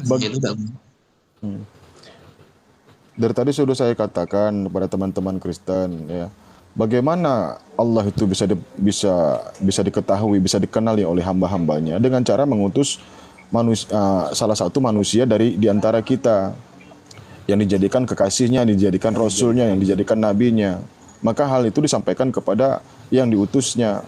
Lalu narasi-narasi tentang esensi-esensi ketuhanan itu disampaikan lagi kepada umat-umatnya gitu. Jadi memang sudah jelas di Bible sendiri. Sudah saya katakan tadi di beberapa ayat bahwasanya Tuhan tidak kelihatan, itu sudah jelas Pak Yusuf ya. Dari Pak Omar tadi sekarang Pak Yusuf. Nah, jadi kenapa kalian masih tetap itu mengimani bahwasanya Tuhan itu bisa kelihatan, Pak? Silakan Pak Yusuf. Udah datang. Oke.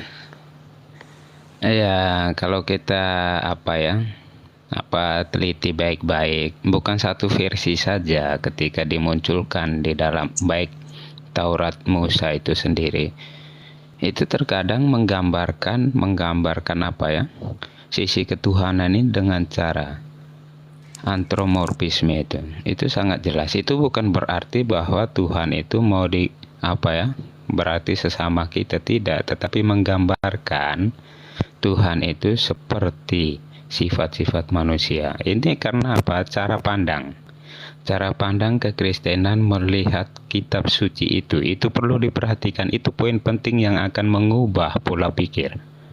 Ketika kita memandang Taurat ini adalah pewahyuan langsung, maksudnya mendikte seperti apa yang dipikirkan orang Yahudi bahwa Musa didikte menuliskan itu yang membuat pola pikir berubah. Tetapi kekristenan memandang kitab-kitab ini sebagai pewahyuan Allah yang melibatkan karya manusia. Oleh karena itu, ketika ditulis, saya kasih contoh, di situ tidak terlihat apakah memang maksudnya bahwa penulis ini sedang mau menyampaikan apa tentang pesan-pesan iman yang mau diberikan. Bukan semata-mata secara letterlek kita bisa memahami apa yang menjadi pesan penulis. Contoh seperti Kejadian 1 ya, kita kasih tahu bagaimana Allah ini kan, bagaimana penulis ini coba merangkai pemahamannya tentang bagaimana menstrukturkan dari awal pengertian iman ini untuk membawa jemaatnya untuk mengerti bagaimana proses penciptaan, karena memang tidak mungkin dapat dibuktikan. Oleh karena itu kekristenan memandang cerita ini adalah kebenaran iman, bukan semata-mata hal yang yang terpaut semuanya itu tentang kebenaran iman saja, tidak, tetapi juga di situ ada penggambaran tentang pengalaman tokoh tertentu dengan Tuhannya, pengalaman bagaimana Tuhan berbicara dengan mereka. Ini yang dituangkan di dalam kitab-kitab itu. Pola pikir ini yang kadang-kadang tidak dipahami, sehingga cara membacanya akan berbeda. Itu ya. Oke. Monggo Bang Zuma. Bisa. Iya. Makasih, mohon maaf pertama saya mohon maaf kalau misalnya jaringan saya putus-putus ya. Assalamualaikum warahmatullahi wabarakatuh.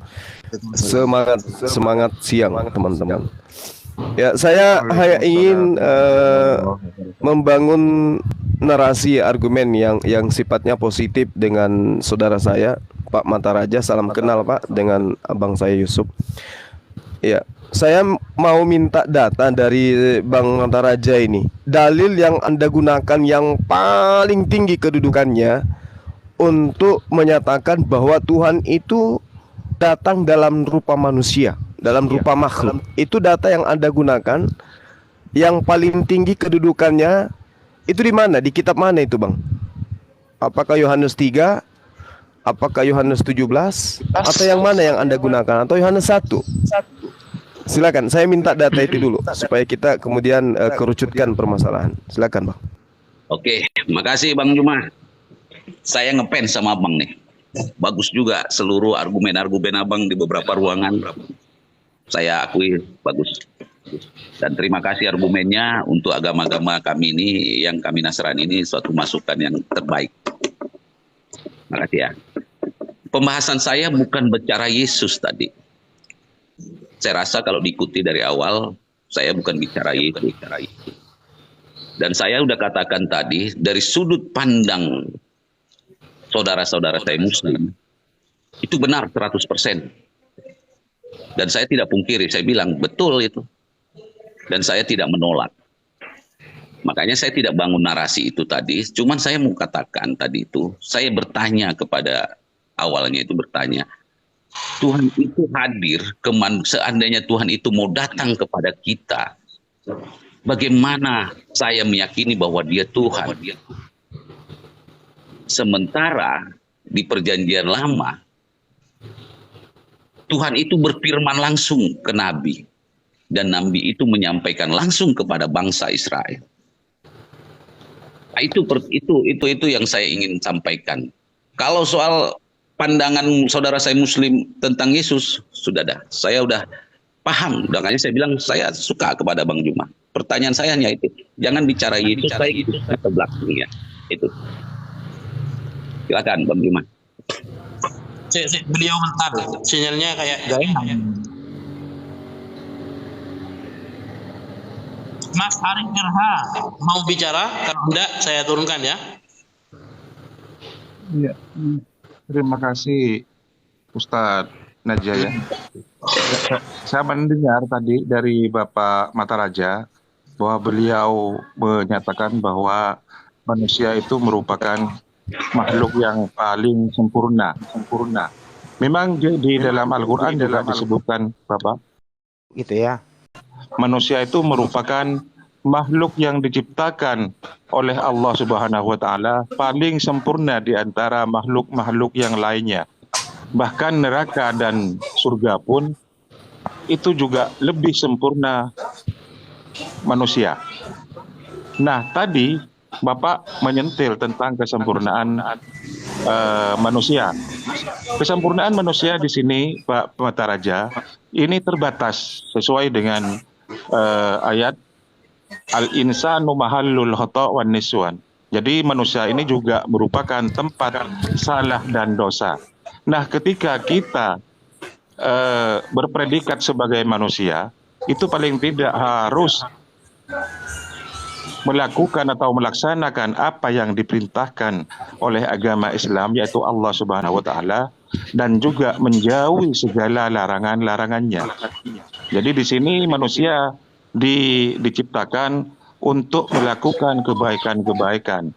Nah, ketika manusia ada yang kemudian berbuat salah, itu kemudian berarti manusia itu tidak bisa terhindar dari godaan setan atau godaan iblis. Jadi bukan kemudian Allah Subhanahu wa Ta'ala menciptakan keburukan, bukan seperti itu, Pak. Barangkali ini saja dari dari saya untuk Bapak Mataraja atau Tuan A ini ya.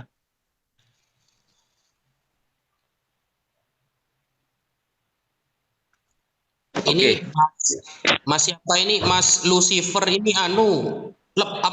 muter-muter ini Mas Lucifer ini. Gak kelihatan ini lah kan, mental kan?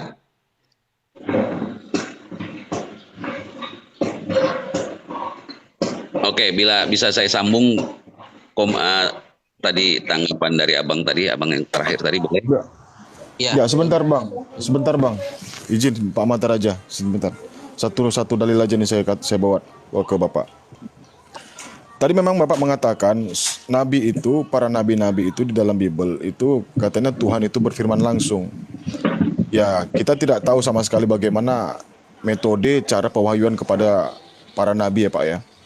Nah itu memang ada sebagian dirahasiakan, kan begitu. Jadi terkait dengan hal penyampaian wahyu kepada para nabi, silakan Bapak buka di 2 Tawarikh 24, tepatnya di nomor 19. Di situ Tuhan berkata, namun Tuhan mengutus nabi-nabi kepada mereka supaya mereka berbalik kepadanya. Jadi dari kalimat ini mengatakan bahwasannya Tuhan itu mengutus nabi supaya mereka berbalik kepadanya. Berarti mereka ini siapa? Orang-orang yang sudah tidak menuhankan lagi Tuhan, kan begitu. Nah lalu disambung lagi, nabi-nabi itu sungguh-sungguh sudah memperingatkan mereka, tetapi mereka tidak mau mendengarkannya, gitu Pak. Sudah jelas Pak, nabi itu diutus, nabi itu dipilih ya untuk diajari, untuk memberikan info bagaimana ketuhanan itu Pak.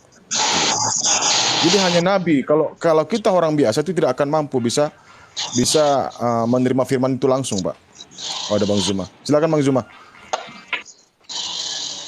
Ya maaf teman-teman, saya masih gangguan jaringan ini. Ya, jadi saya tidak mendengarkan tadi dari jawaban saudara kita ya, Bang Maharaja. Tapi pada intinya kemudian logika kita ini Pak, itu sudah disetting oleh Tuhan untuk kemudian menerima keberadaannya sekalipun tidak ada agama. Jadi manusia dicipta dengan akal pikirannya itu untuk mendeteksi adanya pencipta alam semesta ini. Dan kita perlu tahu melalui akal, pencipta alam semesta ini pasti esensi yang sempurna, yang tidak memiliki kekurangan, tidak memiliki kemudian cacat, dan tidak memiliki kelemahan. Kalau kemudian ada di antara kita makhluk yang mengaku, apalagi tidak mengaku sebagai pencipta langit dan bumi, itu sudah pasti bukan Tuhan. Karena pencipta itu pasti mengaku sebagai pencipta. Kenapa? Karena dia ingin dikenal. Akal itu sudah ada alat deteksi untuk kemudian mengetahui aspek ketuhanan pencipta langit dan bumi itu dengan yang bukan pencipta alias ciptaan. Terkecuali ada yang mengganggu akal sehat. Apa yang mengganggu akal sehat itu? Ya, itulah yang saya katakan iman. Percaya yang didasari atas bisikan makhluk lain. Jadi ada kekuatan kemudian yang dimiliki oleh alam semesta ini, di mana kekuatan itu berasal dari dimensi yang tak terlihat, yang menghalang-halangi manusia kemudian untuk menemukan jati diri daripada penciptanya. Nah makanya saya tanya di abang saya ini, coba terangkan ke saya data apa yang Anda gunakan untuk kemudian mendudukkan makhluk itu adalah pencipta yang kemudian mengambil rupa atau apapun alasannya untuk kita kemudian olah bahwasanya hal demikian itu tidak berkesesuaian dengan logika yang dititipkan Tuhan kepada kita. Karena pembeda kita dengan makhluk lain adalah akal, Pak. Akal manusia itu sudah disetting untuk menemukan Tuhannya, bukan menjadikan makhluk menjadi Tuhan-Tuhanan. Sekira begitu dari saya sebagai pengantar. Silakan. Oke, terima kasih Bang Juma. Akal manusia sudah diciptakan untuk mampu mendeteksi dan men-setting makhluk ciptaan atau yang mencipta. Jadi terima kasih statement itu, koreksi kalau saya salah. Jadi wajar kalau begitu prinsipnya, wajarlah bangsa Israel dulu berbuat seperti itu walaupun Allah itu sudah bicara langsung dengan para nabi. Karena kemampuan dia mendeteksi, karena kesempurnaan dia sebagai ciptaan, dan dia punya hak untuk menyatakan ya dan tidak, Tuhan datang kepada nabi dan berbicara langsung, berfirman langsung. Dia berhak meyakini ataupun tidak. Terima kasih Bang Iman. Monggo Pak Yusuf, ada yang ditanggapi Pak Yusuf? Oh ya, terima kasih Bang Najang. Saya sedikit menanggapi apa yang coba dibuka oleh Bang Suma tentang akal sebagai rujukan sentral dalam mengenal akan Tuhan. Tetapi yang menjadi pertanyaan, apakah akal ini hanya bisa diarahkan dari satu dimensi pengertian, yaitu bahwa apakah akal ini terbatas pada pengertian bahwa Allah itu adalah yang tak tergapai, yang transenden, dan juga tak mungkin terhampiri. Logika kekristenan ketika memahami apa yang sudah ada lebih konkret, lebih real. Ketika logika Kristen memahami yang sudah ada ini, itu yang diinterpretasikan dalam penghayatan keimanannya. Bicara tentang akal, akal bukan sekedar satu dimensi yang bisa kita pahami, bahwa memahami Tuhan yaitu sesuatu yang transenden.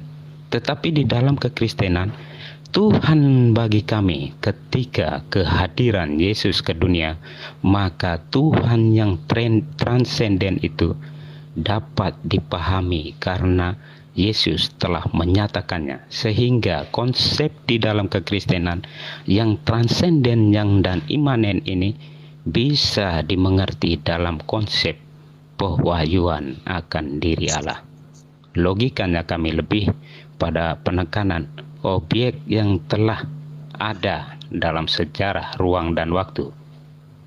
Jadi kalau bicara tentang akal, ya kekristenan akan merasa bahwa kami merujuk pada sesuatu yang konkret yang bisa menjelaskan sesuatu yang abstrak, lebih kompleks dari apa yang Anda pikirkan. Demikian Bang Suma. Pak Yusuf ini apa Protestan ya? Katolik. Oh, sama berarti ya, sama Mata Raja ya. Lanjut Bang.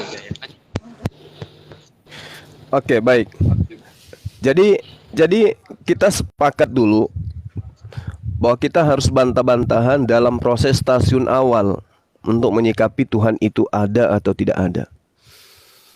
Dan keberadaan wujud dalam bahasa Indonesia ada itu tidak bisa kemudian dihilangkan hanya oleh karena adanya keterbatasan dari unsur biologis yang kita punya. Kita tidak boleh mengatakan Tuhan itu tidak ada karena mata nggak bisa melihatnya. Tuhan itu tidak ada karena pendengaran kita tidak mampu mendengarkannya. Tuhan itu tidak ada karena kulit kita tidak mampu merasakan keberadaannya. Itu bukan sebuah daya yang menjadi dasar pijakan untuk mengetahui Tuhan itu ada ataupun tidak ada. Tapi yang menjadi sumber adalah akal kita. Bagaimana akal kita ini disetting kemudian oleh penciptanya untuk mendeteksi akan adanya Tuhan. Meski panca indera kita itu tidak mampu kemudian menelaah keberadaannya. Nah, itu yang penting. Lalu kemudian, berdasarkan akal, siapapun kita, meski ateis sekalipun, pasti dia yakin alam semesta ini tidak terjadi dengan sendirinya. Tetapi ada otoritas tertinggi yang kemudian mengadakan atau dalam bahasa kita menciptakan. Dan itulah yang disebut Tuhan. Sekarang apakah keberadaan Tuhan ini kita ingin gugurkan? Kita ingin pungkiri, kita ingin ingkari. Adanya dia disebabkan karena mata, penglihatan, pendengaran, kuping kita nggak mampu menelaah keberadaannya dalam wujud yang sesungguhnya. Coba kita jujur dulu terhadap diri kita ini. Bahwasanya kita ingin mengingkari orang tua kita bersama dengan keberadaannya mereka. Dua-duanya saling mencintai. Mereka berada dalam satu ruang berdua, saling kasih mengasihi, melampiaskan hasrat kecintaan mereka. Kita tidak menyaksikan itu. Kita tidak pernah melihat itu. Lalu kemudian ucu-ucu kita ada kemudian di atas muka bumi, menjadi janin yang dilahirkan, yang dihasilkan oleh keadaan mereka berdua, tidak ada yang tahu, hanya mereka yang tahu. Tapi karena kita tidak menyaksikan, karena kita tidak melihat, karena kita tidak mendengarkan mereka memproses keberadaan kita, lantas bolehkah kita mengatakan, oh itu tidak benar, orang tua saya tidak pernah melakukan itu, karena saya tidak mendengarkan, karena saya tidak melihatnya. Tapi seketika otak kita itu sudah disetting mengiyakan mereka melakukan, sehingga kita ada. ada yang melakukan selamanya. Ada Dan perbuatan, menjadi bekal keselamatan ada di akhirat pekerjaan, itu adalah hasil iman daripada dan ciptaan. Begitulah Tuhan. Siapa kita yang kita minta untuk menjadi laki atau menjadi perempuan dari rahim si A atau rahim si B, dilahirkan tahun sekian, tanggal sekian, bulan sekian, di hari sekian. Kita tidak pernah konfirmasi kepada dia yang mengadakan kita. Tapi seketika kemudian kita sibuk mencari dia ada atau tidak ada. Oh, dia ada karena dia pernah nusul menjadi makhluk. Kalau dia tidak pernah nusul menjadi makhluk, dia tidak pernah ada dan itu tidak ada. Inilah yang dimaksud di dalam Al-Quran kufur atau kafir. Al-Quran mengatakan zalikumullahu rabbukum la ilaha illa huwa khaliqu kulli syai' fa'budu wa huwa ala kulli syai'u wakil. Di dalam kitab saudara juga diterangkan Markus 12 nomor 30, kasihilah Tuhan ilahmu dengan segenap hatimu, dengan segenap jiwamu, dengan segenap akal budimu, dan dengan segenap kekuatanmu. Di sana unsur iman ditiadakan. Kenapa? Iman itu adalah hal yang abstrak. Kepercayaan itu adalah hal yang bukan kepercayaan. Iman itu adalah hal yang abstrak yang kemudian dipercayai ada. Itu iman. Berbeda dengan kepercayaan. Kalau kepercayaan, saya memegang pulpen, masukkan ke dalam kantong, apakah Anda percaya bahwa di kantong saya ada pulpen? Anda percaya, itu level percaya. Sedangkan iman tidak dilihat, tidak dirasakan, tidak didengarkan, tapi kita percaya dan meyakini itu ada. Itulah iman. Maka saya katakan teman-teman Kristen belum sampai pada level iman itu. Hanya pada level percaya. Percaya Tuhan ada karena Maria pernah melahirkan. Itu di Kristen. Tapi kalau orang yang menggunakan akal sebagai pendeteksi pencipta, tanpa dilahirkan Tuhan itu ada. Tanpa kita mengetahui orang tua kita pernah melakukan persetubuhan, kita ada. Itulah esensi pencipta. Sekarang permasalahannya adalah, apakah yang mengadakan kita ini memiliki unsur kelemahan? Apakah yang menciptakan alam semesta yang begitu sempurna itu memiliki unsur kelemahan? Kita bisa merasakan rasa asin, rasa manis, pahit, asam dan seterusnya. Apakah yang menciptakan itu adalah pribadi yang punya kelemahan? Tidak mungkin. Yang menciptakan itu sudah pasti esensi yang maha kuasa, maha bijaksana dan tidak memiliki unsur kelemahan. Dan kalau makhluk apapun itu pasti memiliki titik kelemahan. Makanya coba kita telaah. Makhluk yang kita tuhankan, yang saudara-saudara tuhankan, apa yang dikatakan? Ajaranku bukan dari diriku sendiri.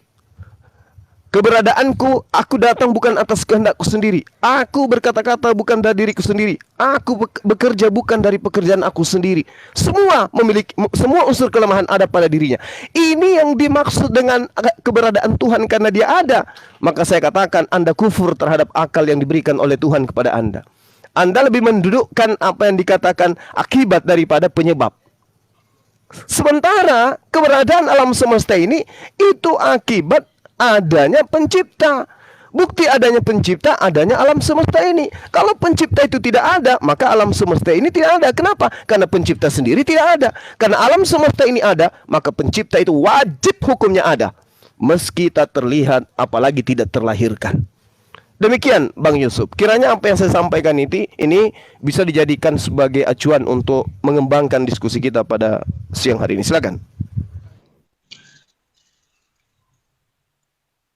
Pak Yusuf.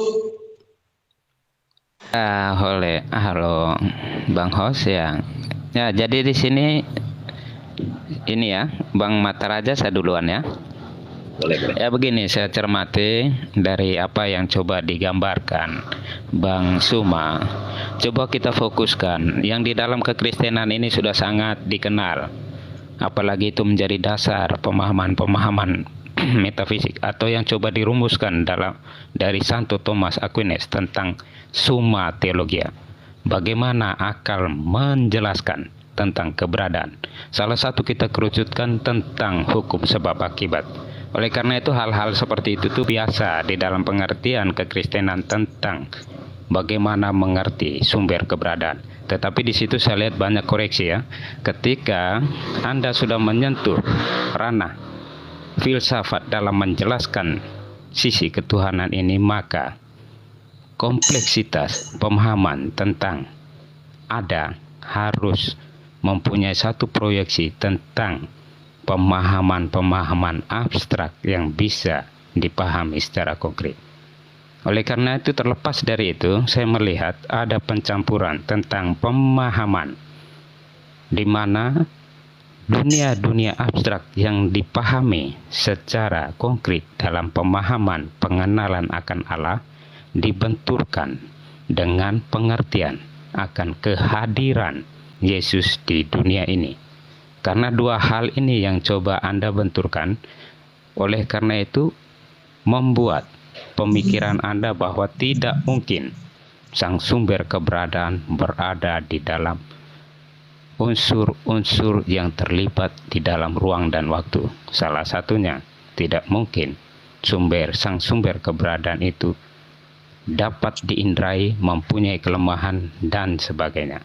Oleh karena itu, hal yang mudah yang saya sudah tekankan dari awal, bahwa ketika kita menyimak atau menyikapi kehadiran Yesus Kristus di dunia ini, maka apa yang menjadi pemahaman Kristen tentang siapakah Yesus ini, itu yang tertuang dalam teologi kristologi yang bisa kami kembangkan dalam pemahaman-pemahaman tentang siapakah Yesus. Sudah jelas bagi kami bahwa hal yang transenden ini diimanenkan dalam perwujudan firman yang menjadi manusia. Jadi di dalam kekristenan, hal yang transenden dan imanen dapat dipahami dengan kehadiran Yesus Kristus di dunia ini, di dalam ruang dan waktu. Oleh karena itu, ketika kita bicara tentang hal-hal yang yang dapat dikatakan pemahaman kita tentang sesuatu yang transenden ini, bukan berarti kita mau mengatakan hal ini harus diindrai, tidak. Pemahaman abstrak bagi orang Kristen itu sudah sangat terbiasa, dan kami sangat memahami tentang bagaimana memahami hal-hal metafisik yang bisa diterapkan dalam hal keimanan. Oleh karena itu, kenapa kami biasa dengan pengertian bahwa yang transenden ini terimanensikan di dalam kehadiran Yesus Kristus. Oke ya. Silakan, mungkin ada yang ingin menambahkan sebelum saya sikapi. Pak Mata Raja mungkin mau menambahi. Oke. Saya dunia filsafat kurang paham, Pak Yusuf. Saya orang awam, dan Bang Juma yang ahli juga filsafat, saya kurang paham. Saya hanya umat biasa. Jadi seperti Pak Yusuf bilang tadi dan Pak Bang Juma, saya tangkap pada satu titik yang bisa melintasi waktu, tempat, yang bisa melewati ini semua dalam sekaligus, ya menurut saya sih sang itu, Allah itu sendiri. Hanya saya tadi Pak Yusuf mau bertanya, sorry nih ke Pak Yusuf juga, kita sama-sama Katolik, dan kita tidak bisa salahkan pandangan mereka, ya oke. Tapi kita sebagai Katolik, Pak Yusuf, memang ya sama. Tapi saya dengan Pak Yusuf satu kata. Saya pada titik pertanyaan saya dalam perenungan saya yang ada di TikTok ini, seandainya Tuhan itu harus melewati waktu, tempat, semuanya, bagaimana caranya bahwa manusia ini mengakui bahwa dia itu Tuhan. Jadi pada penjelasan ini saya menangkap penjelasan Pak Yusuf bahwa menurut saya, sorry nih kalau salah tolong dikoreksi, orang yang bisa melalui dua tempat, melewati waktu, lokasi atau dimensi yang kita tidak lihat dalam satu waktu yang bersamaan, yaitu dia sendiri, sang itu tidak muanya. Makanya saya tadi Pak Juma benar, kita punya mendeteksi, makanya akal kita punya deteksi. Dan karena keangkuhan manusia itu sendiri dan kesombongan itu sendiri, Dia merasa dirinya adalah yang terbaik. Bahkan Tuhan hadir pun dalam firman. Dia tidak percaya. Dan tetap mengatakan bahwa dialah yang benar. Terima kasih. Ya, itu pertanyaan dari Mata Raja, Pak Yusuf. Gimana caranya orang itu percaya bahwa ketika Yesus mewakili sesuatu yang abstrak, itu dia adalah Tuhan. Gimana tuh cara percayanya tuh? Ya, kalau di dalam Kristen yang saya baru singgung tadi tentang summa theologia yang banyak dipelajari dalam pendekatan-pendekatan pemahaman filsafati untuk mengenal hal-hal yang metafisik, itu ya memang mungkin bagian lainnya. Tetapi yang paling gampang untuk mengatakan ini ya kita melihat dari kesaksian yang diwartakan itu. Karena saya lebih tertarik pada Injil Yohanes. Ketika Injil Yohanes secara baik membuat sistematik penjelasan tentang teologi inkarnasi, itu yang membuat kita menerima bahwa yang transenden ini telah terimanenkan dalam kehadiran Sang Yesus Kristus, pribadi Allah yang menjadi manusia. Berarti tergantung kesaksian orang gitu ya. Apa itu? Tergantung apa? Kesaksian orang berarti ya jawabannya ya. Ya, ini kalau kita merujuk pada apa ya? Pada catatan yang bisa menjadi referensi kita tentang iman ke Katolik atau iman ke Kristenan pada umumnya. Oke. Monggo Bang Zuma ditanggapi Bang. Iya, terima kasih Bang Mata Raja dan juga saudara saya Bang Yusuf. Jadi gini, ada intisari dari pernyataan saudara saya berdua terkait dengan Tuhan yang tak terlihat itu kemudian agar terlihat dia kemudian mengutus. Saya bantu dengan dalil yang kemudian banyak menguatkan iman Kristen, saudara Kristen, untuk menuhankan anak manusia bernama Yesus ini. Di dalam Yohanes 3 nomor 16. Di sana ada kata didomi. Kata didomi ini dalam bahasa Yunani, kalau kita maknai dengan makna yang sesungguhnya, itu adalah memberikan. Kalau karunia itu kan bahasa agama. Tapi kalau kita jujur untuk menyikapi data yang ada, di dalam pernyataan Yohanes 3 nomor 16, karena begitu besar kasih ilah akan dunia ini sehingga ia memberikan anaknya. Anak di sini adalah hamba, utusan, ciptaan. Kenapa saya katakan hamba atau anak ini adalah ciptaan? Anda boleh melihat di dalam pemaknaan kata anak dalam perspektif agama-agama terdahulu. Dalam hal ini adalah agama Samawi, agama Yahudi, agama orang Yahudi yang kemudian mereka memiliki kitab dalam bahasa Ibrani. Boleh kita lihat di dalam Amsal 3 nomor 11, nomor 12. Anak di sini adalah hamba Tuhan yang dikasihi. Bapak di sana adalah Tuhan pencipta langit dan bumi. Jadi kita jangan terjebak dengan kata anak, jangan terjebak dengan kata bapak. Karena bapak adalah pencipta, anak adalah ciptaan yang dikasihi, yang taat akan didikan dan ajaran Tuhan. Itu poinnya. Karena begitu besar kasih ilah akan dunia ini, sehingga ia memberikan hambanya yang tunggal, supaya setiap orang yang percaya kepada hambanya tidak binasa, melainkan beroleh hidup yang kekal. Apa poinnya kemudian? Kedudukan Yesus itu ketika dikatakan firman, inilah yang kemudian saya katakan mencederai akal.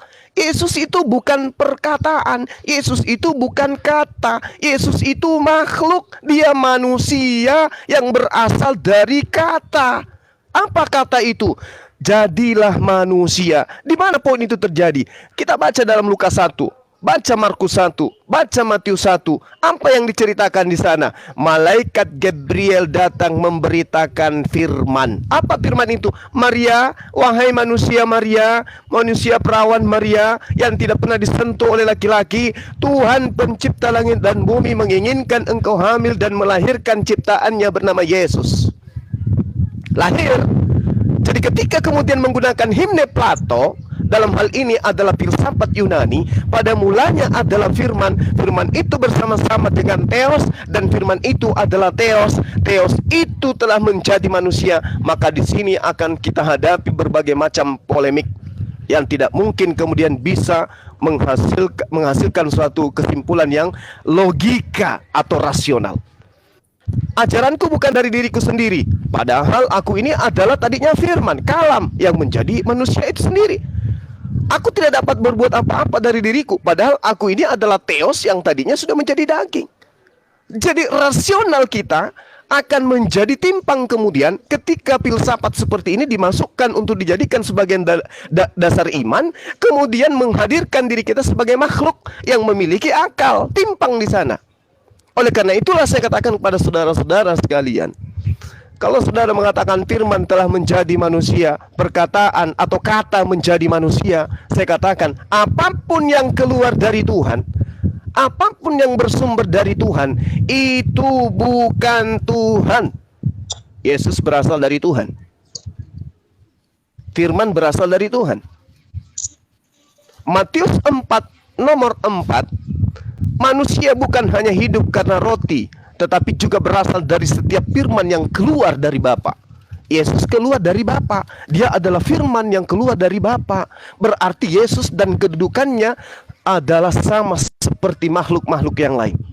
Satu data dari saya, ya, sebagai pengantar dari tanggapan saya kepada saudara saya. 1 Yohanes 3 nomor 2. Ya, tadi di awal saya mengatakan pendeteksian iman harus didasari dengan akal. Iman tanpa akal adalah halu. Akal yang kemudian difilter menghasilkan iman, itulah iman yang benar. 1 Yohanes 3 nomor 2. Saudara-saudaraku yang kekasih, sekarang kita adalah anak-anak Allah, tetapi belum nyata apa keadaan kita nanti. Akan tetapi kita tahu bahwa apabila Yesus menyatakan dirinya, kita akan menjadi sama seperti Yesus, sebab kita akan melihat Yesus dalam keadaannya yang sebenarnya. Jadi keadaan Yesus yang sebenarnya seperti itulah kita. Kita siapa? Kita orang-orang yang soleh, bukan orang-orang yang kemudian mendudukkan perkara yang tidak sesuai dengan akal dan wahyu. Pegangan yang terakhir untuk teman-teman, 2 Korintus 4 nomor 18, sebab kami tidak memperhatikan yang kelihatan, melainkan yang tidak kelihatan, karena yang kelihatan adalah sementara, fana, tidak kekal, sedangkan yang tidak kelihatan adalah kekal. Berarti pencipta langit dan bumi yang tidak kelihatan itu kekal. Berarti yang kekal itu tidak terlihat. Itulah makanya saya katakan tadi, bagaimana mungkin kemudian kita ingin mengingkari bahwa kita ini adalah ada dari proses kedua orang tua kita, sementara kita tidak menjadi saksi, tidak menjadi pendengar, tidak menjadi penglihat ketika orang tua kita mencetak kita. Nah, ini fungsinya akal ketika kita ingin mengetahui bahwa Tuhan pencipta langit dan bumi tidak butuh menjadi makhluk untuk diakui keberadaannya. Cukup memperlihatkan adanya siang dan malam, adanya udara, adanya tanah, adanya air. Bagi orang-orang yang berakal, itu sudah cukup membuktikan bagi mereka bahwa Tuhan itu ada, tanpa Tuhan itu datang menghinakan dirinya menjadi ciptaan. Demikian sementara, silakan. Sebelum ditanggapi Bang Yusuf, Bang Arif sama Bang BK gantian ya. Ini kayaknya ada teman Kristen mau nanya ini. Iya, baik. Boleh, silakan Ustaz. Oke. Saja. Tapi sebelumnya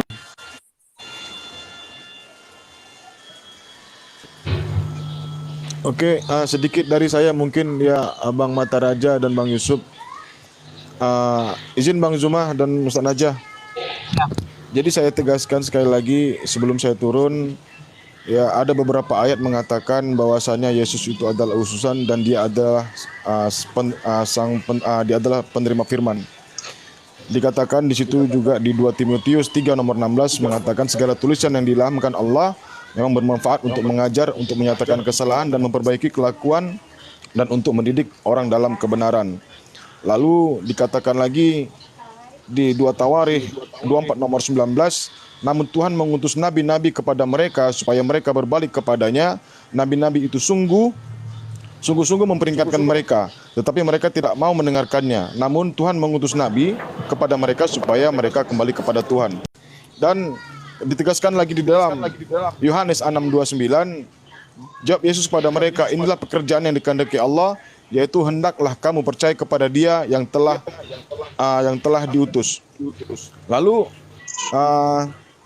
Yohanes 6:57, sama seperti Bapa yang hidup mengutus aku, dan aku hidup oleh Bapa. Demikian juga barang siapa yang memakan aku akan hidup oleh aku. Lalu di Yohanes 10:36, masihkah kamu berkata kepada Dia yang dikuduskan oleh Bapa yang telah diutusnya ke dalam dunia, engkau menghujat Allah karena aku telah berkata, aku anak Allah. Ya. Terus Yohanes 11 nomor 42, aku tahu bahwa engkau selalu mendengarkan aku, tetapi oleh karena orang banyak yang berdiri di sini mengelilingi aku mengatakannya supaya mereka percaya bahwa engkaulah yang telah mengutus aku. Jadi jelas di sini. Satu lagi izin. Di Yohanes 17 nomor 8, sebab segala firman yang engkau sampaikan kepadaku telah kusampaikan kepada mereka, dan mereka telah menerimanya. Mereka tahu benar-benar bahwa aku datang daripadamu, dan mereka percaya bahwa engkaulah yang mengutus aku. Ya, jadi dari beberapa ayat tadi ditegaskan di dalam Bible Perjanjian Lama, Perjanjian Baru, bahwasanya Yesus itu adalah utusan. Jadi sekian dari saya, terima kasih.